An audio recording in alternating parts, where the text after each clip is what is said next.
faly miaravantsika rehetra indray amin'ny anarana mahafinatry Jesosy Kristy.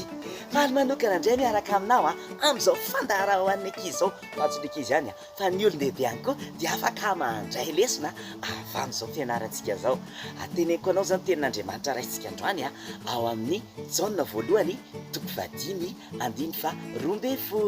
Averiko Jaona voalohany toko 5:12. Zao nambaran'ny tenin'Andriamanitra manao hoe izay manana ny zanaka no manana ny fiainana, izay tsy manana ny zanak'Andriamanitra no tsy manana ny fiainana. Eo manana an'iza hoany manana ny zanaka, fa izy zany Jesosy no tiany tenenina an'izany hoe izay manana ny Jesosy manana ny fiainana. Fa inona koa zany fiainana zany? Ny fiainana zao dia anisan'le fiainantsika ety ambony tany zao ho an'ny ankizy zao anisan'ny hoe fiainana mahafinaritra anazy zao hoe misakafo.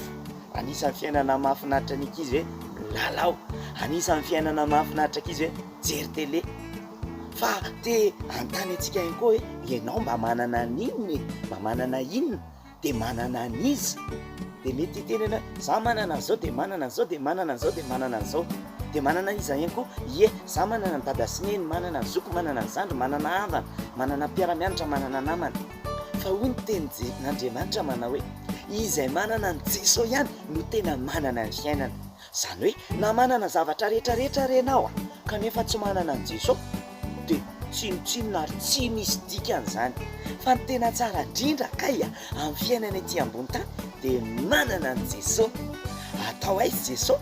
Atao ao am-po, manana ny Jesosy ao am-po, manana ny Jesosy ao an-tsaina, manana ny Jesosy ao anaty. Izany no tena tsara indrindra. Tia ny tanànao ary androany andaontsika rehetra mba hanana ny Jesosy. Ahoana no atao raha tia hanana ny Jesosy?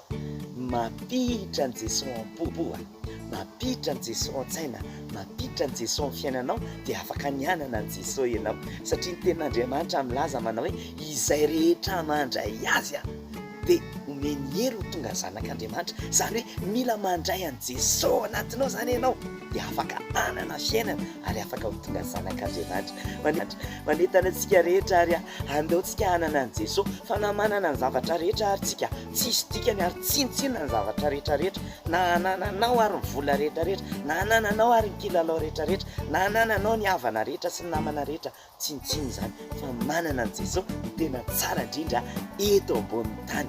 Noho izany andaontsika hanana an'i Jesosy, ampidiro am-ponao Jesosy, ampidiro amin'ny fiainanao Jesosy, fa izany no tsara indrindra. Veloma daholo ary amin'ny manaraka indray mianatra zavatra hafintsika. Tahiny Jesosy daholo.